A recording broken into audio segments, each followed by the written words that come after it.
당신은 얼마나 자주 세상의 종말에 대한 수수께끼 같은 예언과 마주한 적이 있나요?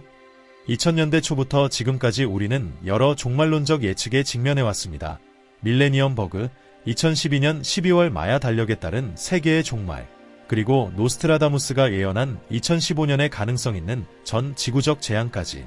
그러나 몇십 년 후, 2060년에 세상의 종말을 예언하는 덜 알려진 예측이 있습니다. 이 예언은 역사상 가장 천재적인 인물 중 한 명인 아이작 뉴턴경에 의해 이루어졌습니다. 물리학자였을 뿐만 아니라 뉴턴은 수학자, 천문학자, 신학자였으며 84년의 삶을 살았습니다.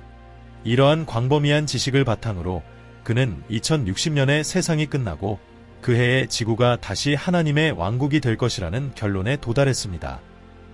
이 예측은 뉴턴이 연구를 수행하는 방식과 밀접한 관련이 있습니다. 이 예언 외에도 이집트의 대피라미드와 관련된 비밀 코드를 해독하려는 아이작 뉴턴의 시도도 밝혀졌습니다. 새로운 메모들은 그가 이 고대 구조물들이 종말론을 이해하는 열쇠를 지니고 있다고 믿었다는 것을 보여줍니다. 그의 죽음 이후 2세기가 지나서야 드러난 연금술과 신학의 어두운 측면에 대한 비밀스러운 집착은 현대 세계를 형성하는 데 도움을 준 사람의 다른 면을 드러냅니다. 뉴턴은 그의 어려운 성격으로 유명했습니다. 그는 내성적이고 신경질적이며 보복심이 강하고 집착적인 성격으로 묘사되었으며 또한 오만하고 편집증적인 성향을 가지고 있었습니다. 케임브리지 대학의 과학사 교수인 패트리샤 파라에 따르면 뉴턴은 자신을 세상을 구하기 위해 예정된 새로운 메시아로 보는 것을 좋아했다고 합니다. 그럼에도 불구하고 그의 천재성은 부정할 수 없습니다. 종교, 물리학, 수학, 연금술 또는 화학 등 그가 연구한 모든 것에서 뉴턴은 깊이, 복잡성, 그리고 놀라운 독창성을 가져왔습니다. 아이작 뉴턴의 숨겨진 면모에 대해 알고 계신가요? 과학에서 가장 빛나는 두뇌가 그의 삶을 세상의 종말과 대피라미드의 비밀을 밝히는데 바친 이야기를 더 알아보세요. 동영상을 좋아요하고 채널을 구독하고 댓글을 남겨주세요. 우리가 함께 뉴턴이 오랫동안 숨겨왔던 매혹적인 이론들을 탐구해보아요. 일부는 뉴턴을 자연 철학자로 묘사하는 것을 선호합니다. 그는 자연을 연구하면서도 하나님의 작품을 그의 일에 반영하려 했던 사람입니다. 그러므로 뉴턴의 연구를 탐구할 때 그의 조사가 신학적 관점과 깊이 연관되어 있었다는 것을 기억하는 것이 중요합니다. 뉴턴이 시간과 공간에 대한 이론을 발전시키면서 그는 창조주가 편재하고 영원하다는 개념을 기반으로 삼았습니다. 뉴턴 시대에는 과학과 종교 사이의 구분이 오늘날만큼 명확하지 않았습니다. 그에게 있어 신을 이해하는 것은 성경 연구와 자연 연구를 모두 포함했습니다.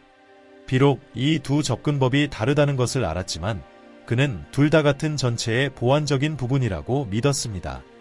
다른 연구와 마찬가지로 그는 2060년이라는 연도에 도달하기 위해 계산을 사용했지만 이번에는 성경에서 직접 답을 찾았습니다. 1704년에 그는 자신의 연구를 설명하는 편지를 썼지만 이 편지는 265년 동안 대중에게 숨겨져 있었습니다.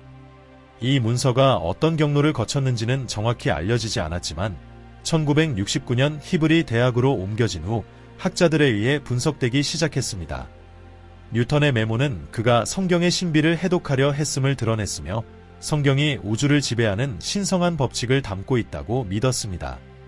창조주가 인간의 시간과 공간 인식에 국한되지 않았다고 생각한 뉴턴은 하나님이 이미 세상의 종말을 알고 계셨다고 믿었습니다. 그렇다면 그 답이 성경에 어디에 있을까요? 뉴턴은 구약 성경, 특히 다니엘서에 그 설명이 있다고 믿었습니다. 특정 날짜에 도달했음에도 불구하고 그는 종말이 정확히 2060년에 발생하지 않을 수 있다고 경고했습니다. 그는 이렇게 썼습니다. 더 늦게 끝날 수는 있지만 2060년 이전에 끝날 이유는 보지 못하겠다. 뉴턴은 다니엘서를 바탕으로 1260, 1290, 1335, 2300이라는 중요한 숫자와 관련된 날짜를 식별했습니다. 계산은 복잡하지만 결론을 말씀드리자면 그는 그 계산이 성신 로마 제국의 황제로 사르마뉴가 즉위한 800년 이후부터 시작해야 한다고 믿었습니다. 2060년이라는 연도에 도달하기 위해 그는 1260년을 더했는데 이는 교회의 부패 기간으로 간주한 시간이었습니다. 그러나 종말을 다루면서도 뉴턴은 이 종말이 지구의 파괴를 의미한다고 믿지 않았습니다.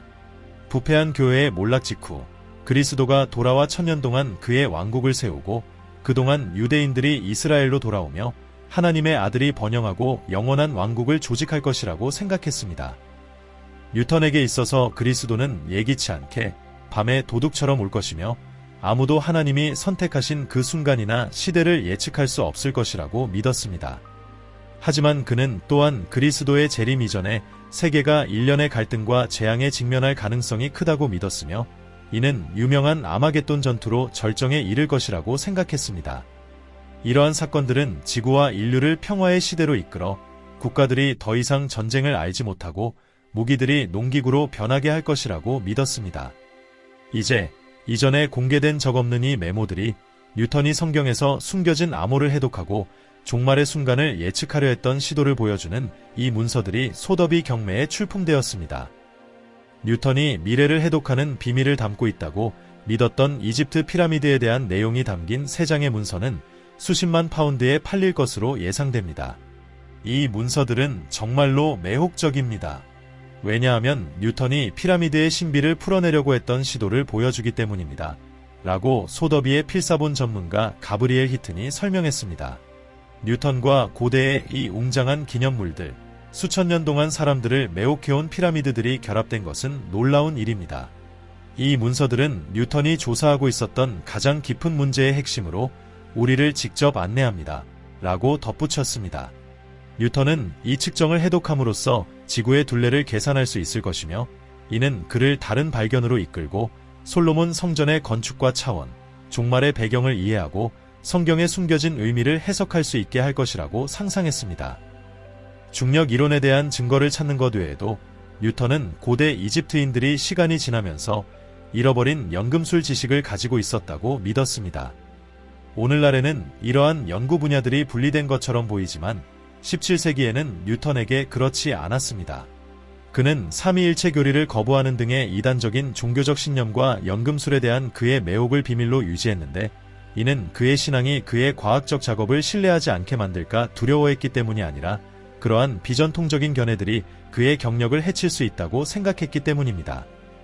과학과 종교가 대립적인 대안이라는 생각은 현대적인 개념입니다. 뉴턴에게 그의 과학적 작업은 결코 종교적 신념을 약화시키려는 시도가 아니었습니다. 그는 기독교를 반박하려 하지 않았습니다. 오히려 그는 그의 생애의 대부분을 성경적 종말이 일어날 가장 가능성 있는 시기를 결정하려고 노력하는 데 보냈습니다. 이러한 탐구는 그가 이집트의 피라미드에 매혹되었던 이유를 설명해 줍니다.